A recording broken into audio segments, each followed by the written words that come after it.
So, welcome, Geraldine. But I can call you Gerry, right? Thank you, Geraldine. Most people call me Gerry. I think I love both of them, but yeah, so whichever works for you, Gerry, Geraldine. Gerry is good. Like Alex. Okay, I'm great. supposed to be Alexander, but eventually Alex. Great. I put my name everywhere, Alex, but my mother is okay with that as well. So today we are speaking about intermittent fasting. And you decided to call this as thriving with intermittent fasting. And Yes. we connected because you shared your fasting experience shortly. So, and I got interested. So I said, I think this better we do a topic on intermittent fasting, and let's see what Gerry can eventually share with us. Say. Yes. So eventually Gerry is a Zumba instructor, right? Yes. So yes, I am. He performs regular exercise, probably intense. So when you think about fasting and exercise, it goes. So she is a very good way to understand that, yes, it goes, according to her, right? So please, can you share your experience? Okay. Yes, I am a Zumba instructor. I'm currently doing 7 classes a week. Ooh. I used to do 9. Okay. Now there's 7. Okay. On Wednesday I have 2 classes. And I do pretty much all the classes while I'm fasted.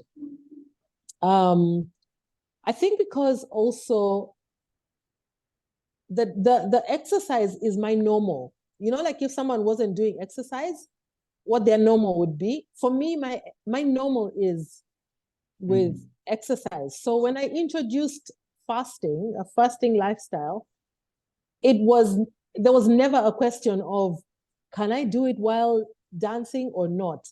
Also, I'm not a person who likes to have breakfast. So I like breakfast in the sense of eating early in the morning. So I've always had 4 classes in the morning: Monday, Wednesday, Friday, and Saturday. And all those 4 classes for the 10 years that I've been at this I don't have breakfast on those days. So that part was very normal. Okay. What was different was the evening classes. Obviously, by the time I had the evening classes, I've broken my fast, but I cannot eat a regular sized meal beyond 2 p.m. because then it's going to affect me at 6 p.m. when I'm teaching class. So that means that even when I break my fast, it is something that's light enough for my body to register that, okay, we've been fueled a bit, but I'm still able to go ahead and do my dance class without without any issues. So when you say a class, how much in terms of hours? Because we don't know what maybe it refers, if you can translate the intensity, of the class. So it's 1.5 hours. Okay. Yeah, it's 1.5 hours. We do a lot of high intensity dancing.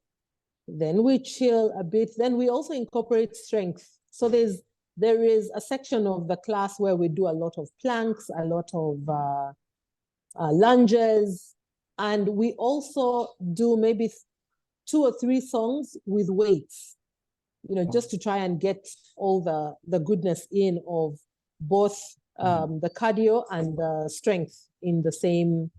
So 1.5 hours we are doing both, like the Zumba and then the weight, and then eventually you relax a bit. So it's everything in 1.5 hours, right? Everything in 1.5 hours nonstop. So what we do is that maybe we take the tempo of the class up. Then we calm down with a nice slow song that doesn't require a lot of, energy. Yeah. Then we build up again, really go high, then come back down, then build up, now with the section where we're doing more strength training. And then we kind of taper off with, slow music. But in that 1.5 hours, we have at least 6 to 10 minutes of stretch at the end of the class. We also have the warm-up, maybe another 5 to 10 minutes of the first warm-up song. So the actual workout is about an hour, then the others are where we're sort of chilling. Yes, I am asking you this because I don't know in Uganda how is it, but example in Malta, 8 hours per day is the norm of working. So maybe we are not doing exercise like you do. Maybe it's not intense like it is, but still we need to have 8 hours of work. And some people say, I cannot manage fasting and still concentrate on the job. So some people do 12 hours, because it depends on the salary and everything. So when you think about the time for those people that eventually wish to do this fasting, but they have so longer working times, do you think it's viable for them? Yes. So I hope you didn't ask me before how many hours I fast. It was how long my class runs, right? You said 1.5 hours, right? Yes, 1.5 hours for the class. I fast, when I started fasting, I started with 16 hours. Yes. Well, when I started, when I looked at the time that I regularly ate, I normally had my dinner. The latest I had my dinner is 9 p.m. So I preferred to have my breakfast at 11. Between 9 a.m. and 11, so 9 a.m. is 12 hours. So up to 11, I was comfortably doing 14 hours. Like that was my normal. So when I thought to myself, if I want to change anything, I need to stretch that out a bit. So I stretched it to 15 hours to midday, and then I stretched it to 16 hours. And I found that the slow, just taking an hour at a time made it so easy. In fact, by the end of the week, I was able to do 16 hours, and sometimes once in that first week, I even went up to 18 hours. And I felt great. By the second week, I felt really so alive. I felt like I did not have, the first thing that went away from me was the bloating. Like all the time, I just felt I was bloated. I felt heavy. And with the bloating gone, I felt like I'm so much lighter that life suddenly, is good. So if somebody has work to do, if you pick your hours right, first of all, with what is comfortable for you in terms of your feeding hours, and then push it maybe 1 hour back. When you eat if you eat your dinner at 8 p.m., can you eat your dinner at 7? If you eat your breakfast at 9, can you eat your breakfast at 10? It becomes easy. So you're not feeling like you've made such a drastic change because you're keeping the hours. Some people, however, maybe wake up in the morning and within 30 minutes they're eating. They still work on their hours, but they may find the change a bit much because before they leave the house, they normally will have eaten. So, it's just really getting your mind in the right place for you to, to thrive in that space. And you mentioned bloating, and I have been suffering from digestive issues from 13 years old. I am 36. Actually, I have a liver issue, but that is one of the causes. But when I fasted, as you said, I felt so lighter, and the symptoms flew away. It wasn't easy because there were some cravings, of course, but Yes. I felt in my experience when I passed the third day, it was my body, it forgot Yes. physically, like in a bacterial mindset, it forgot like the bread example. You still think about the bread in your brain, but your Mm-hmm. bacteria had changed accordingly. So for me, it's 3 days. Once you pass the 3 days, it's like the norm. So Yeah. for those people who have digestive issues, I believe from my personal experience that surely they need to try the intermittent fasting. You Yeah. mentioned also that you try the 36-hour fast. Yeah. Wow, please enlighten us. So I stayed with when I started, because remember I started at 14 and it became very easy for me to do 16. So when I felt like I needed to challenge my body a bit, I became very comfortable with the 18. Now, I remember in the first few months, or maybe the first month or second month, one time I got so busy that I did not eat. I had such crazy hunger for a moment. I kept saying, I'm so hungry, I could eat a person. I could eat a horse. I could eat, but I did not find food. Now, an hour and a half later, when my husband said, okay, I've brought you something to eat, I said, you know what? I don't want to eat anymore. He was like, just eat anyway. And I just really felt like I did not want to eat. So I said, I'll eat later. Mhm. I ended up going 24 hours. By the time I got home, we had somebody sick in hospital. By the time I got home, I really just wanted to sleep. So then I thought to myself, wow, I have actually done 24 hours without thinking about it. The next day, naturally, I'm not a morning eater. So I did not want to eat again until about 2 p.m. 2 p.m., I was in hospital again. And this time I was like, okay, I should get something to eat in about an hour. And then an hour became 2, became 3. And boom, I hit 48 hours and I had a party that day. So I made sure that when I broke my fast, I broke it the right way. And I went to the party. I was really happy with myself. Wow. I did not try. I did not try it again because I was not in the right mental space to do a long fast. I want everything that I do to be easy. I want everything that I do to come naturally and to flow naturally, because then I'm not, disliking the experience. Yeah. So when I started running the programs, the wellness programs, some of the students said, oh, one of them said, I've not eaten for 2 days now.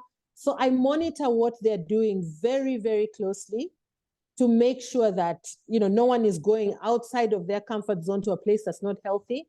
But I did not do it myself. Now, later on, I thought, I want to try a longer fast. So then I did the 36. I remember I'd done the 48 before, but I just couldn't bring myself to say, let me do another 48. The way that I do the 36 now, I do it once every week or every 2 weeks. I start on either Sunday or Monday night after I've had my last meal. I go through the night, I go through the next day, and then I struggle a bit in the evening when it's time for me to have my regular meal. So I just will have a cup of tea. I will make myself busy. I just need to get my mind off of eating for 1 hour. And I will have crossed that line. Once I've crossed the line, I'm good again. So that's how easy. So the next morning, it's now 36 hours. Because if I start, say, at 8 p.m., I have my last meal at 8 p.m. And the reason why I eat between 8 and 9 p.m. is because of my classes in the evening. I have 3 classes, and I cannot eat before the class. So as soon as I come back home, that's when I eat my main meal. And I have to make sure that I have at least 3 hours before bedtime. And I'm very active in those 3 hours, including doing knee ups and, you know, just kicking my legs around until, you know. Wow. So if I start at 8 p.m. and I go till 8 a.m., that's 12 hours. Then 8 p.m. again, that's 24 hours. Then 8 a.m. in the morning is 36. However, remember that I'm not a breakfast person, so I'm not hungry at that time. I will go till about 2, 3, or 4 p.m. when I regularly eat. So that is how I'm able to hit 40, 42, 46 hours, you know. So it makes it so much easier. Yeah, something interesting that you said that that I experienced as well. You know, when I decided to fast, not only I decided to fast, but I also reduced the portions. And my wife Chantel told me, you know, how is it possible that you're not hungry? Because the time comes of the fast. I am fasting, and she's not. Eventually, because that is another problem. But we'll speak about that. And she's doing like double my portion size. She's the lady eventually, and I'm not hungry. I tell her I'm not hungry. I'm okay. How is possible? And it's something that it's not logical for the mind. That how is it possible that you don't have fuel in your body and you don't pay for fuel? And you also mentioned about the 48. During the 48, you said, I think now I'm exaggerating. It's better that I eat. So it's something that even the brain once understands and calculates, like 48 hours, I think it's too much. But it doesn't mean it's too much, because it's a brain thing that I think I'm overdoing it. Are you really overdoing it? Or is it just a mind concept that you should at least every 24 hours and it's double? Eat something, It's a calculation. But from where these calculations come, who made the normality? Because is it normal? You are in Africa, and you know there are people who possibly they are poor in your country. There are people who don't eat every day, and it's very normal, you know. So is it something that eventually it's if we go back in time, example, in the ancient era, that there wasn't like a cultivation or food always available like the fridge, you know. So I think intermittent fasting, for those who don't believe, was already there in time, because we never had the food always ready. One day I saw a documentary about the monkeys. There is a tree. When it brings the fruit, they eat it all, but then they stop eating for example several days, or depending on, or when they move, and eventually they don't find food. So this is something that intermittent fasting, for the normal people, they see it, oh, it's not for me. But is it true? So that's why what we are doing here. And wow. And you said also about the I'm not a breakfast person. You know, who is a breakfast person? Because we create the person. Once I believe that once you were a breakfast person, maybe when you still was living with your parents, or maybe your parents themselves, they didn't implement you the breakfast. But so it's a program. And once you reprogram yourself, you don't need breakfast, and you become not a breakfast person. Absolutely. So that is something that we need to understand, that we put labels on ourselves that eventually we can create them. It's not like we are like that and that is it. What about the ketogenic diet? Everybody is speaking about the keto, right? Yes, the ketogenic diet. I incorporated the two. So I just realized recently that, first of all, what I'm doing is not your strict ketogenic diet. I do low carb. Why? Because I'm doing a lot of vegetables, a lot of green leafy vegetables, which have, you know, a fairly decent amount of carbohydrate content in them that anyone who's doing straight on keto would not, you know, like that would not work. So anyway, I call it keto because, you know, I've cut out the conventional carbohydrates. The reason why I decided to do keto and intermittent fasting is, first of all, like you mentioned before, you talked about grandparents. How did they eat? How did the ancient people eat? They did intermittent fasting. And my grandmother still ate that way because she went to the garden in the morning. And when I tracked everything that she did, they really had a meal at 3 p.m., between 3 and 5 p.m., and that was it. Then they snacked on something by the fire and literally snack on something really small just to keep the conversation going, and they went to bed. Now, when I looked at the kind of food that we eat, we have rice, we have matoke is like a type of banana.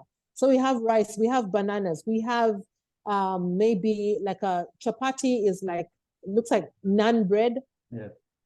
We will have sweet potato, we'll have the conventional potato, and then we will have a piece of chicken. So your plate is 97% carbs. Then you have a piece of chicken and a teaspoon size of a vegetable, just so that you can check the box and say, I ate a vegetable. Yeah. So that was not healthy in any way. And I thought to myself, oh my God, if I have to change anything, I have to cut all this out. And I also needed to, excuse me. Yes, it's okay.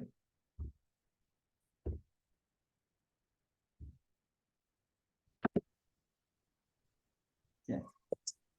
So when I looked at the kind of food that I was eating, I also started doing a lot of research. And I think for me, that was the best part of all of this, is that my world just opened up to all the things that we are doing extremely wrong. So I thought to myself, I learned about something called insulin resistance as being the cause of every chronic illness that we have today. That blew my mind. And I said, where does insulin resistance come from? It comes from excessive glucose from the food that we're eating, that the body has to keep pumping insulin. Eventually, you know, we start suffering from all kinds of diseases. So I knew then that in order for us to become insulin sensitive again, we had to cut out the carbohydrates, at least for a while, until we are sensitive, then we can reintroduce them in a smart way. So that is how then keto made perfect sense. Between keto and intermittent fasting, it was a no-brainer at that point. I did it, and I knew that when we are not eating, in a window when we are not eating, the body is fixing itself. The way that God created the body, it is time now for his technology to shine, to show that this body can heal itself, this body can clean itself, this body can rejuvenate itself, this body can sustain itself, you know, for a period. So it became the thing.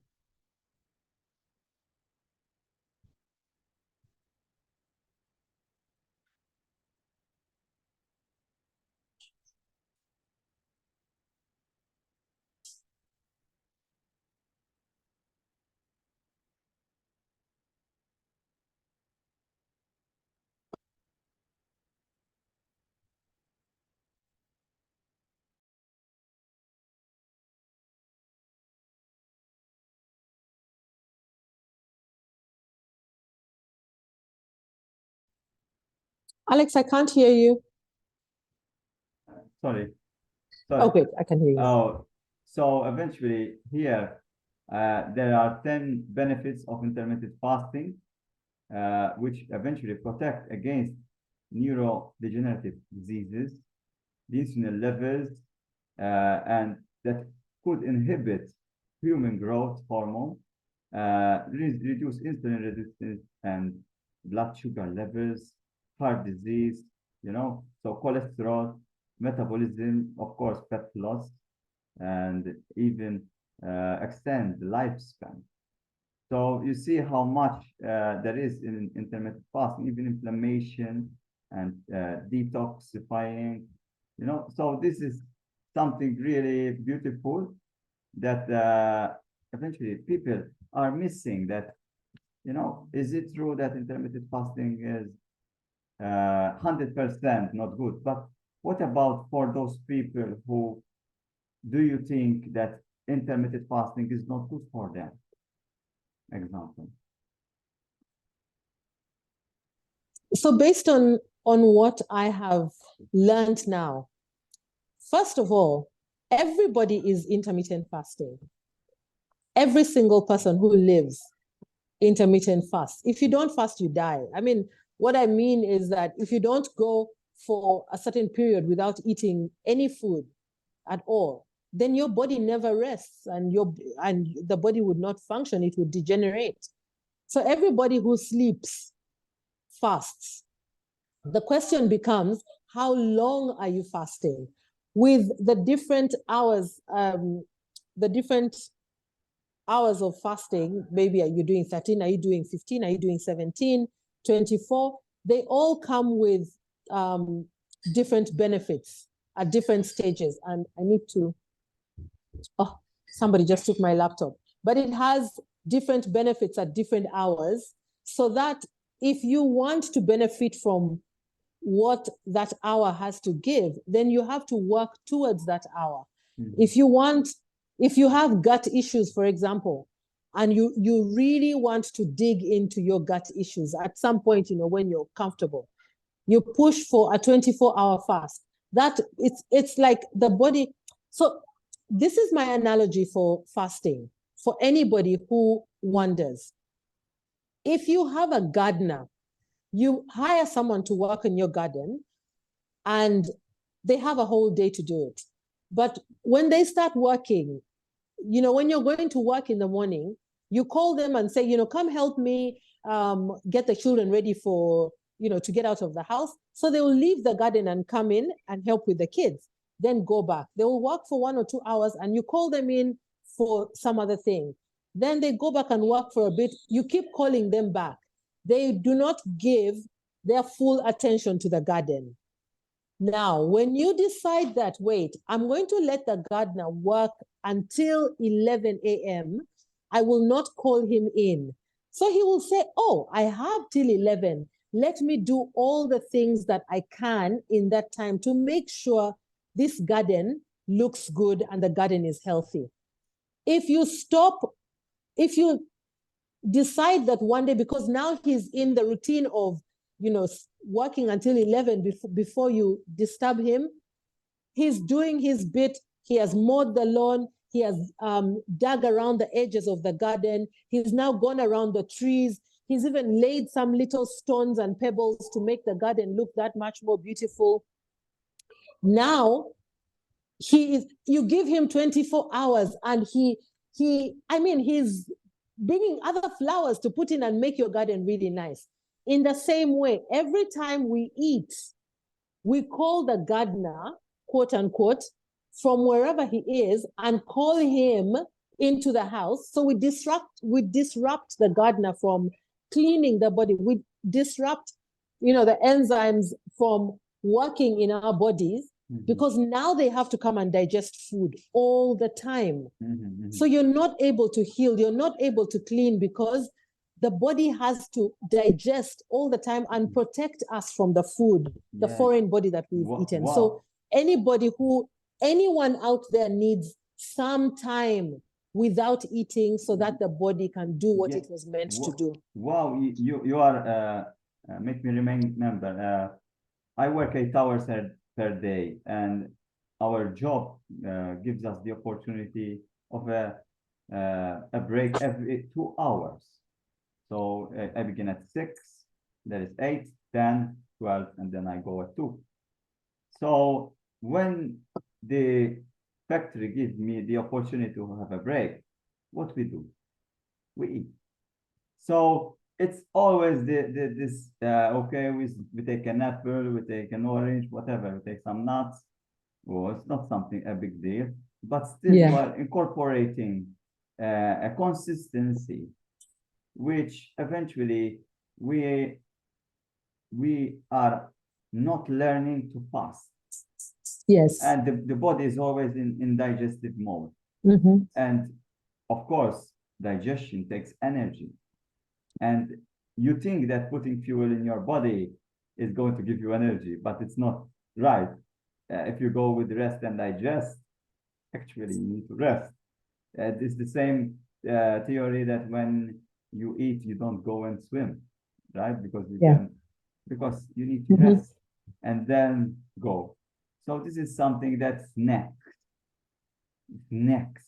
you know, this next, and the busy life. Let's neck and fast food, you know. Yes. So this is the way that we are incorporating the new lifestyle, is even the timings themselves, not just what we eat. Even if you eat a healthy lifestyle, but if you eat regularly, you know, an apple, nuts, and whatever vegetables, even the portion sizes, you know. And when we are stressed, we tend to eat more. So this is something that what you are saying is very beautiful, and we need to keep on being occupied, especially in the past. If you are at home doing nothing or watching TV, it's crazy. It's crazy. You need to go out and stay away from the pitch. Keep your mind engaged. Yes. Yes, and that is very important. So this is something also that we always have this food available everywhere. Yeah. So we have. It's so true that we have so much food, and I say, for example, what I've done with my children is I always had snacks at home because I thought the children need snacks. Until I started, just looking at the snacks and thinking, what are they eating? It's cookies, it's biscuits, it's ice cream, it's crisps, it's, chocolates. And I thought, first of all the snacks are carbs. All the snacks have oil in them. All the snacks have sugar in them. And I thought, this cannot be healthy. So as I ran my program, I would talk to them about the things. I never ever said, do not eat these things. But I said, when we would go into a supermarket, I would say, I want us to look at all the aisles that are selling anything that we want to eat. It is 99% carbs. It's 99% sugar. And everyone wants to make money for their business. So everyone wants our money. So they're going to position themselves to be most colorful, crunchier, tastier. Like everyone wants to excite our palates so much that we give them our money. And the more I said that to them, the more they thought, what? So they started reading labels, and where it says no added sugar. But they say, Mommy, where does the sugar in this cereal come from? I say, yes, ask yourself. That's a good question. Wow. And after a while, even now, we don't have any snacks in our home. And the children do not ask for snacks unless the only thing I buy is bread. There's always, they like sandwiches or toast. But the snacks they used to eat, nothing. Wow. No one is asking for them. You are reminding me of a documentary that once I saw about the post-World War II, if I think that's right. And I don't know if it was in Africa as well, where America was eventually giving rations to the people. And you know what were the rations? Like cans, preserves. And the people were happy because there was no food. But this food was a blessing. You know what happened? The next generation, cardiovascular disease, type 2 diabetes, and many ailments that the next generation needed to get rid of. Because Yeah. once your father, your mother has a problem, then it becomes hereditary. Exactly. So you see how a blessing turned into a curse. And this came from those that we consume every day, you know, and it's something that it's available, it's fast, and it stays for one year, you know. So this is what we are living today. I don't imagine me that every bean that I have in my house, I need to boil it for I don't know how many minutes and then prepare the meat. I don't have time for that. Not because I don't want to, but if I put that time into just the food, my life is work and food. Yeah, and food. Yeah. So this is something that that's why we need to work on our lifestyle. And I believe that working 8 hours is not good. And that's why we should eventually look at our life and try to reduce it and make it like I like the minimalist idea. Eventually, when we don't buy so much, we don't need to work so much, and we have more time for ourselves, and everything is good. So this is something very, very important. So something that I mentioned that we focus on all the health benefits, but also fasting has a great financial support. Yes. And you know, it's obvious, but it doesn't seem obvious sometimes. If you eat less, you consume less, you pay less. So, and usually this also promotes health. So if you have any condition and there is a possibility that you need to buy something for that condition, then you also eventually have that in return. So this is something that also intermittent fasting is good for your pocket. So it really is. It really is, because when I think about, you know, what they say, a healthy lifestyle is expensive. People are thinking, okay, so I have to go and buy special meats. I have to buy special vegetables that I was not eating before. But when I think about the amount of alcohol that I don't consume anymore, when I think about the money that I spent on snacks, when I think about even just, you know, how much I ate, all the rice and everything, now I just enjoy, I really love vegetables. I enjoy meat, and the portions are not big. The portions in my family, first of all, I think I ate the most in the family, but everyone eats a lot less because we cook a lot less. We all love our vegetables more. So it's amazing. It's amazing how much cheaper life actually becomes. Let me ask you about muscle loss. Did you ever experience muscle loss with fasting? With my weight? Like yes. You feel that even the strength, in a way, it's affected. My strength? Yes, your strength. I mean, like you lift weightlifting example. Does it affect the fasting? No, it doesn't affect at all. What happens is, so you asked about if I had massive weight loss. Yes, muscle, not fat. So I first of all, I'm not a numbers person. Okay. I don't like attaching numbers to things, so that, you know, I was this kilos and I'm trying to reach these kilos.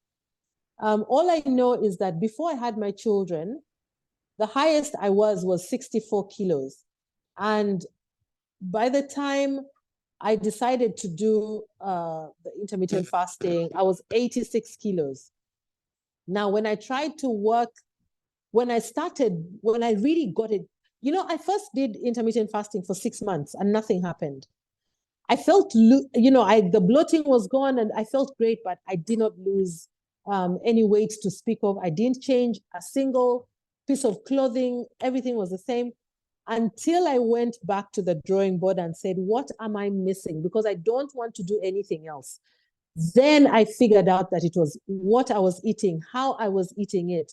It was the sleep. It was so many other things, you know, even going out and indulging in alcohol and so on. So when I cleaned all those things out, the lifestyle itself, I lost weight. Within a week, I thought to myself, okay, something has shifted. By the end of the first month, I had lost a dress size. Now, I think it's also because of the exercise, the you know, continuous exercise. It helped whatever I was doing in terms of the fasting, and the feeding, the exercise was finishing it off nicely. I never felt even once on this program that I lost energy or, you know, I felt weak or anything. Why? Because, and especially when you do keto and fasting, you lose energy.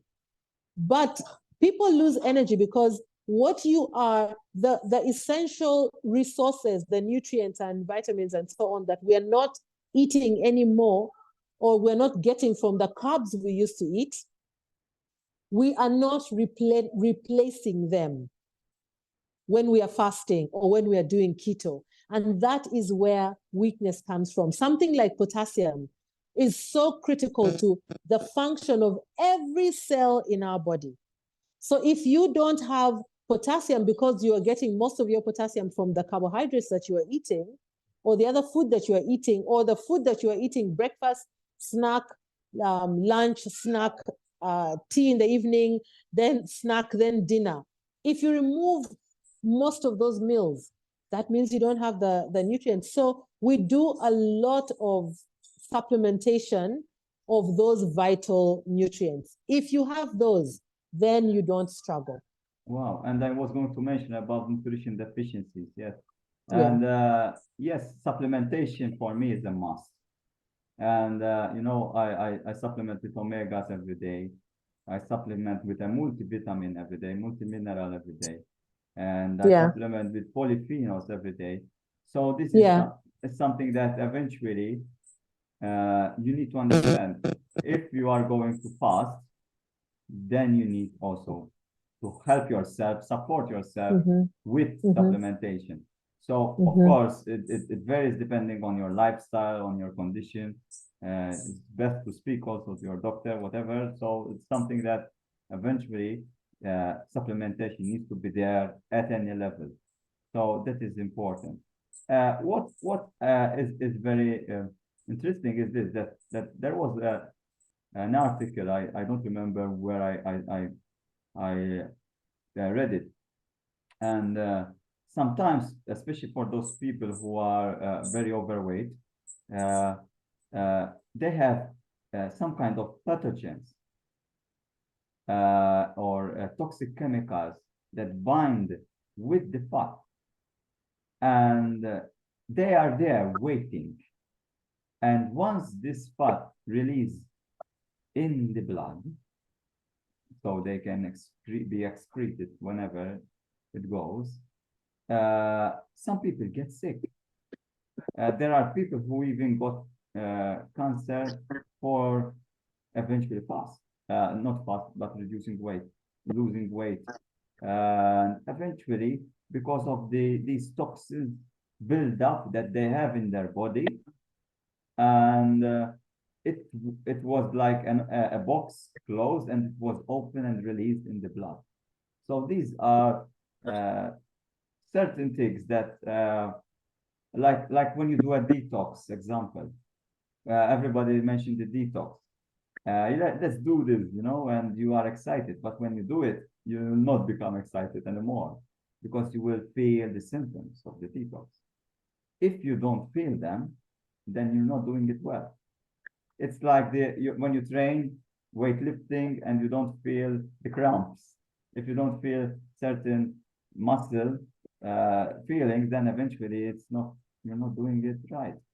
So this is something that even losing weight, especially if you are obese, then you need to be careful. If you feel any symptoms, please speak to your doctor, whatever, and don't just let them go, because you know, we are putting this international, right? So I don't know who is going to listen to this, and it's important that we need to be careful also for people who try to follow what we are saying, right? So yes, and this is something that really helps me to understand that intermittent fasting is something very important. And I mentioned the ancient times, and that is the time of Hippocrates and Plato and Aristotle. You know, they say that eventually this is something uh, good, and they eventually I think I have a screenshot of that as well. Let's see. I can, yes, I can share it. Let's share it here. Fasting is considered one of the most ancient healing traditions in the world. The Greek physician Hippocrates recommended abstinence from food or drink for patients who exhibit certain symptoms of illness. Plato and Aristotle also supported fasting as a means of improving physical well-being and mental clarity. And I had also about for those who have type 2 diabetes, intermittent fasting has been proven to lower fasting glucose levels by 5.6%. So it has been found that fasting increases insulin resistance sensitivity and the body capacity to react to insulin. So this is something important for those people who are on insulin. Then they need to speak to their doctor if they are going to eventually do the fasting, because it can affect how much insulin you need to take. So this is something very important as well. Yeah.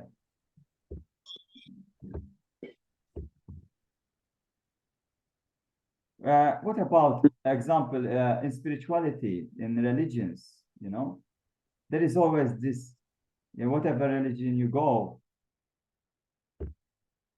Yeah, as well. So we were speaking about the spiritual benefits.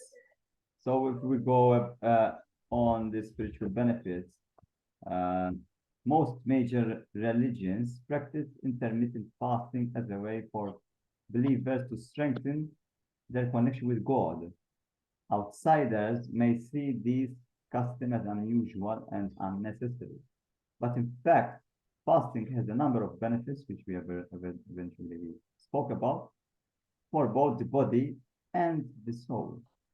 So, in your case, how do you feel about intermittent fasting and the idea of connecting more with God? Oh my God, it's been, you know, so the first question is, what do you mean? You know, that I would ask somebody else, what do you mean by connect with God?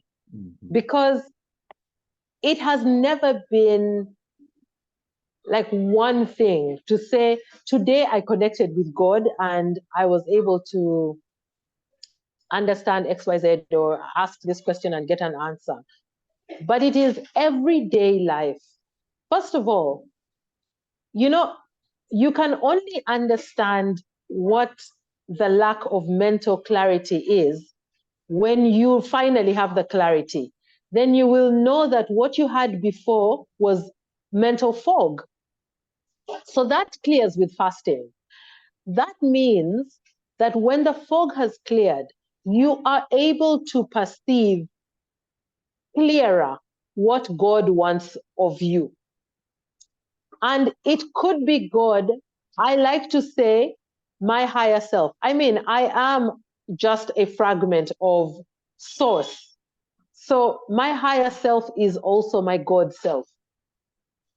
I can align better with my higher self and with the universe. And I'm able to work through quote unquote challenges in my life by understanding that what I am experiencing is not life working against me, but is life working for me. I can sit back and see that, you know, why is this situation here? I can work, you know, what do I feel? Why do I feel this way? And, you know, I clear a lot of things. But I will tell you something interesting. One of the ladies who was doing the program with me did a long fast, and she went quiet. I looked for her. I kept saying, let me know how you are. Then when I finally got in touch with her, she was not well. And she said she did not know what was wrong with her. She'd gone to see a doctor and they couldn't find anything. And I thought, I think I understand. It must be the long fast. A few weeks later, you know, she eventually got better and so on. A few weeks later, she said she thought she was that way because of some issues that she was having at home. Like there was someone in the family was not well, and she thought she had taken on like that energy and she was feeling it a lot. So she was having some seeming mental health issues. And when I said to her that when you do a long fast and you're not guided, you can actually, because you get so clear mentally and spiritually that sometimes you can have situations that kind of make you panic instead, because you know it's not guided and it's new. And she said the one thing that was very strange was that she had a dream about a cousin of hers who had passed away. And her cousin was telling her that she was fine. She was very happy and so on. And they'd been so close. And she said, that was such a strange thing. And I said, that is the level of clarity you had when you fasted that long. Now, in conventional religion, or not in the born again religious faith, you're told that if you dream about a person who has died, that is a bad thing. And so she felt like it was a bad thing. And I said, go back to how you felt in the dream. Did it feel like it was bad? No. Did she, the person who passed away, did she seem like she was doing something bad? No. She was just letting me know that she was fine. Yeah. I said, that right there is your message from her to say, don't worry about me. I am fine. But it was such a profound, what I'd call a spiritual experience that came from the fasting. And when people say, I'm doing a religious fast because I want to hear from God, these are the things. So now imagine if we're doing fasting every day, it simply means that every day we have an opportunity to connect with God at that level as we do our everyday life. How beautiful is that? Wow, wow. You blessed me. And you know why? Why? Because I see God in people. Yes. You know, when I think about connect with God, I connect with people. And thanks to the fasting, I am here with you. So I am blessed by you and blessed through fasting. So this is something that it's important to understand, that God is not just up or whatever, it's everywhere, in everyone. So whenever I see you and I connect with you, I'm speaking with you, I'm listening to you, I also am connecting with God. Absolutely. And the same goes to whoever is listening, whoever is seeing us here. So Also, I envision this when I am in the 16-hour fast and I have that plate in front of me and they say, thank you, God. Thank you, Yes. God. Finally, Yes. this arrived. Yes. And Yes. the appreciation Yes. that you missed this and then finally it came. Mhm. That is a connection with God. You know, Yes. it's so deep that if you don't fast, you cannot appreciate. It's like that child always taking everything. It's like that wealthy child. But then you see that poor child and you give something to that poor child and he's more happy than the wealthy child. It's so profound. And also, It is. fasting gives more time for others. Because when you don't eat, like to say, the gardener is in the garden. So we are doing our services instead. You are the Zumba instructor and you don't eat to serve. And Yes. that is so profound. Connecting with God as well. And, you know, at least for me, when I don't eat, I feel less or no pain in my digestive system. My digestive system is not working and I feel no pain. And I am more happy. And usually I smile a lot. And it brings so much light to the people that, again, connects me more with God. And something important that we can go deeper with the spirituality is that when I don't eat, I am more sensitive. I mean, all the senses, they are expanded. I became pregnant. I will become pregnant. It's like that. Those kind of hormones that I can smell something that my wife is not smelling. What are you smelling? You know, uh, I can tell you, I share a story.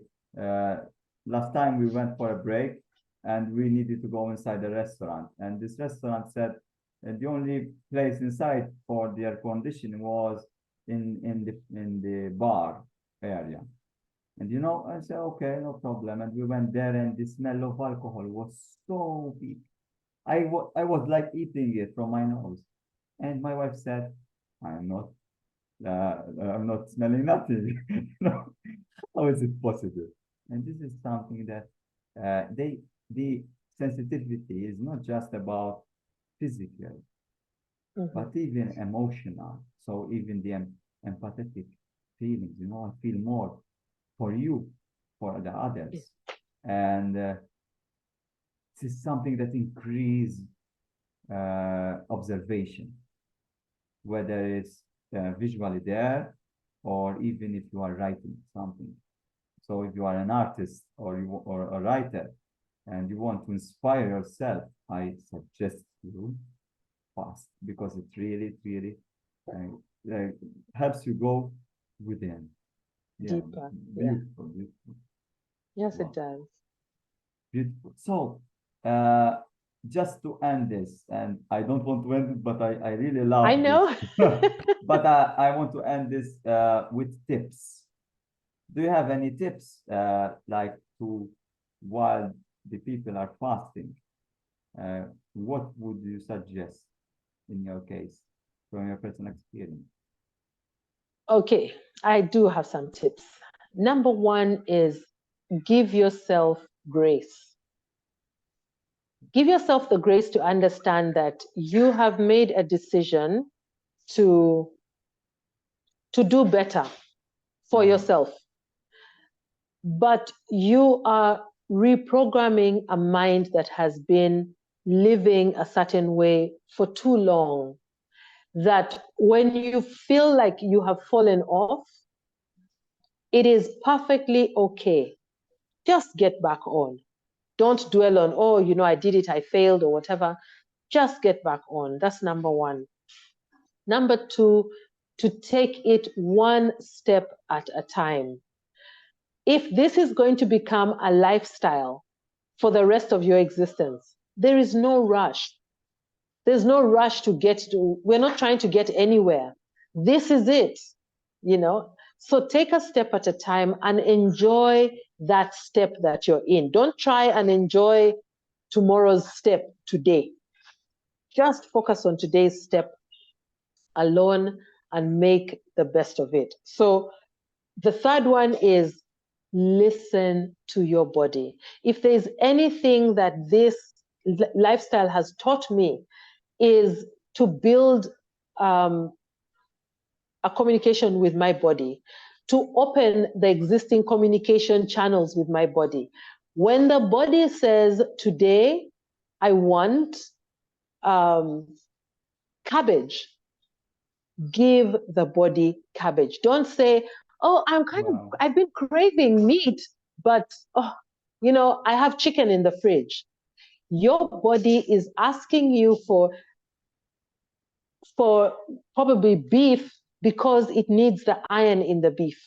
Yeah. Your body is asking you for cabbage because it needs something in the cabbage. Wow. That is the wisdom of the body. Now, when we apply logic, we're going to say, oh yeah, that's it, but yeah, I probably want XYZ. No. This is how the ancients knew when they were deficient, because they had no labs to know that now I'm deficient in vitamin C or whatever. The body just made you, and that's what cravings are. When you crave chocolate, when you crave chocolate today, it is because your body needs magnesium, and it's saying from the menu that we generally have, what is the best source of magnesium? It is going to be chocolate, because that is what we have been eating. If you stop eating the chocolate and you're eating more vegetables, you're eating more whole foods, then when your body needs magnesium, it's going to ask you for the food, the healthy food that is going to give you the magnesium. So listen to your body. If the body, yes, it's okay. Go ahead. Go ahead. I want to highlight this. It's very, very important. It's for me. It's my my pillar. I work with body consciousness, and I work with essential oils, and there is a list of essential oils. It's so big, the library, and someone comes to me and tell me what I need. No, I'm not going to tell you what you need. You are going to tell me what you need. And I put the essential oils there, and the person, through aromatherapy, through the olfactory, the senses, accept them or not. And this is not something that it's like a frequency. The same oil, it's not always wanted. It's like you eat 3 avocados. No, one is enough, but it doesn't mean you are satisfied. You need another nutrient. And the same is the body. We have this language that we can communicate with our doctors inside. Yes. And absolutely. It's missing. It's always, let me see what that or this tells me. No, you need to go inside and eventually work within. The problem is this. Today's society, through what we discussed, that 99% of supermarkets are carbs and sugars and yeast and gluten, whatever, so much inside our body, they create a virus, a toxic virus, and the body consciousness is altered. Sometimes you crave for something that the virus needs, but actually it's working against your body. So this is something that it's becomes complicated for those people who crave certain addictions. It could be even drugs, the body crave for LSD, whatever, and cocaine, but eventually it's not good. This is something that we need to understand in a logical mind, that this is not good. This is a virus inside of you. And still, through fasting, you create a detox, which eventually you shift. Yes. Wow, very beautiful, beautiful. If you have any more tips, please. Incredible. So while you build the conversation with yourself or open the communication lines with yourself, you need to trust your mind. There's a lot of information on the internet, and how I was able to eventually succeed was that when I did a Google search on something, I stopped taking the first 1, 2, 3 that said, you know, this is it. Intermittent fasting is not healthy for women who are 40. I'm like, why? Because when the ancients lived like this, there was no separation. No one said women are going to have to eat before they go to the garden, while men did not have to eat. Everyone was the same. But they must have been 1, 2, 3, or 4 people in a community who had to eat earlier than others, but it was not a general rule. So why were they eating earlier? Probably because they felt that they could not thrive without eating earlier. Not because they're women, but because as an individual, their body was saying, depending on where we are, we need the food. And they were eating. Yeah. So when you read stuff on the internet, come back to yourself. Like Alex, you talked about the oils. When you've received this information, come back and see, does this sit well with me and with my soul? So many things started. My mind was always saying, nope, keep digging, keep digging, keep digging, look for the research, look for more, until I found what resonated with what my heart was telling me. And a lot of it even went against what certain people that I respected were saying. And eventually I start to find research that is saying, oh, now we've done new research that says this and this is supposed to be this way. And I said, thank God I trusted me. And I trusted. So you open the communication lines and then you learn to trust. Because when you start to communicate with your higher self, when your body starts to tell you what it wants, then you find that there's certain information that does not sit right with what your body is telling you. Continue digging, and you sort of, it gives you start to find information that really tells you that your body knows better what works for you. Two meditations that is like yes, I'm going to speak about the garden and the hunter. Because, you know, if you have a garden and you eat from the garden, you cannot eat breakfast before you go to eventually take the vegetables out and the fruits, you know, it could take time. And even if you have a hunter, let's say a hunter, he needs to go and catch the food, whether it's fish or animal, it needs time. So surely they will skip breakfast. So this is something that before I love the history, you know, that they need to go early in the morning, they go out, they hunt, and eventually they bring the food in noon. So lunchtime is the perfect, how we say, at 11 or 12, depends on, it's the ideal. And you said about trust. I think about marketing, you know. Today, marketing is all about trying to sell you something. And eventually, you don't trust it because there is always a catch. So trust. I see that this is something that I would love to speak about in another conversation. But it's today we are in a battle of faith and trust. No one has faith in nothing, and no one has faith in no one. So everybody's alert. You know, yeah. Even my 5-year-old child. We are considering, because she's so confident with the people, she can go easily on a car with someone who she doesn't know and eventually steal her. So we are trying to help her understand that you should not always trust. Because, of course, you need to make a balance, but what kind of balance is a balance? And I think we are overdoing with not trusting the people. So this is something that we implemented in ourselves and in our lifestyle. We don't trust nothing, no one, Yes. and we're never satisfied on what we are taking in. Wow. Yes.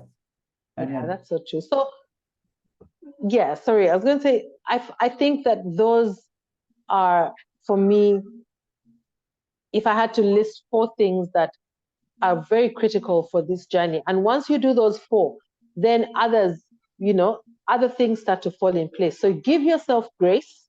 yes. Take one step at a time. Yeah. Open the communication lines that are already existing, and start listening to your body. And then what was the fourth one that I just trust. Yes, trusting yourself. Oh my God, trusting yourself. There's so many things that I have come to learn later with so much joy that I just said, I will not do it because my soul, my very being says it should be this way, and I do it that way. So trust yourself. Let me add to trust. Thanks to you, Gerry, I trust that what I'm doing is right. Because you are doing it as well. Exactly. And absolutely. Connecting with people who are fasting. Yeah. It's so incredible, If you are in the middle of something that eventually no one is fasting, and you are the only one who's fasting, maybe you can feel the speciality, but eventually you feel the minority as well. So you need to connect with people who fast. And you as a Zumba instructor, eventually you are the teacher. So it's so much beautiful. Yeah, no, what you say is so right. First of all, the journey of wellness is very lonely. Okay? Because you're swimming against the tide. Everyone is eating everything and you are choosing not to. So it almost seems like you're snobbish. You think that you're better than everyone else. Yes. Why won't you drink? Why won't you do all these things? And there is a gentleman called Sal Di Stefano. He's a fitness trainer, and he's written a book. He said something which was so profound. He said the default of modern living is poor health. And I thought, wow. So if you choose to step away from what is the default to live better, then you're going against everyone who's around you. So if you don't have a community, and one of the things that has brought such great success for example, people on my program is that we stay in one container together. That means if I want to do a 36-hour fast, or if I say I'm going to do, there's a lady who likes to do 72-hour fasts. If at the 48th hour, she feels like, she's struggling, when she comes to us in the community, we'll say, what do you want to do? Like, I feel all these things. We will encourage her, drink a cup of tea or go for a walk or do something so that she can continue on her journey towards 72.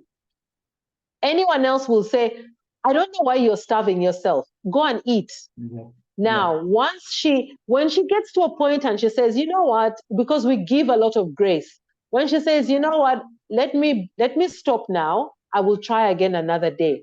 We are there with her celebrating how far she has gone. Yeah. If she decides, people are rooting for her and she decides to go all the way till 72, again, we are massively celebrating her and the fact that she has gone that far. If you don't have people who are around you, who understand you, who are in your tribe, it's so difficult. And eventually you drop off, you say, being healthy is so hard, so let's just go with the flow. Wow, so beautiful, so beautiful. Celebration, when I envision Africa celebrating with with the traditional instruments. It's so much Yes, beautiful. dancing. So much beautiful. Yeah. Wow, wow, wow. Yeah. Do you have anything to add to this? It was so profound. It's always so a pleasure for me to connect with you. I receive and I No, receive. same. No, same here.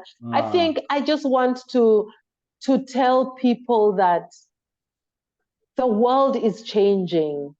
The world is changing, and every human being is being given an opportunity to take back control of their lives, to take back control of their wellness. And we are being woken up to the understanding and realization that everything is perfect. Everything is created in perfection. When we see that, then the body does not break.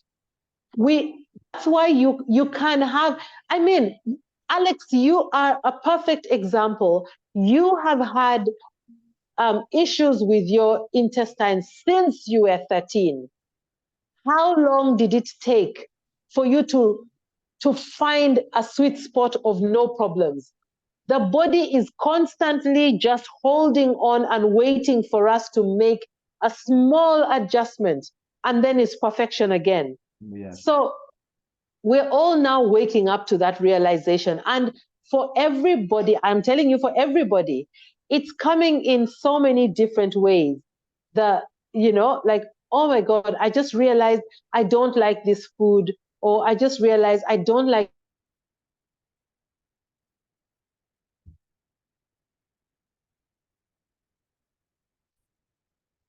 So everyone is realizing that life is good.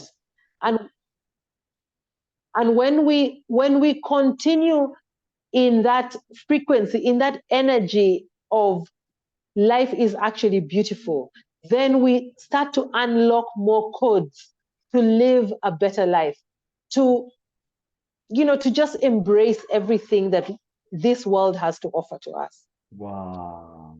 Wow, Gerry. Beautiful speaker. Beautiful speaker. You know, the word is inconsistency, changing. This is not about the present, the past, the future. It's like the rotation is always there, on itself, around the sun, in the galaxy, you know? So this is something that it will always be in a changing experience. Always. You know? Always. So this is not in the present, because we always say, now this change is coming. No, change is always there. So this is important. And you know what? Everybody wish to go beyond his culture. So we love to go abroad. You know, my wife likes to eventually visit other places. You know, every time I connect with people like you, I do. I don't need to go step out from my home. You know, I am in Uganda now, and you are in Malta at the same time. Yes. And this is so beautiful. But because it not only it doesn't eventually brings the pocket low, but it also makes it more easy. So please, yes, it does. Connect with people like Gerry, okay? That eventually she is from Africa. Why? Yeah. Why should I connect with Gerry? You know? Yeah. Because she's a beautiful soul. I understand that I need to do this. I'm compelled to speak with you. And why not? Because she's from Africa, especially because she's not from Africa. She's from Africa. Yes, absolutely. Absolutely. Beautiful. So thank you very Thank much. you. I hope your intermittent fasting experience will go beyond what it's today. And I believe that it will, even though when it will not, you give grace, right? I give myself grace, yes. So I will be there celebrate with you in spirit, okay? And I love so much this conversation. Beautiful. Thank you so much. You're Thank you, welcome. Alex. Wish you well. Thank you.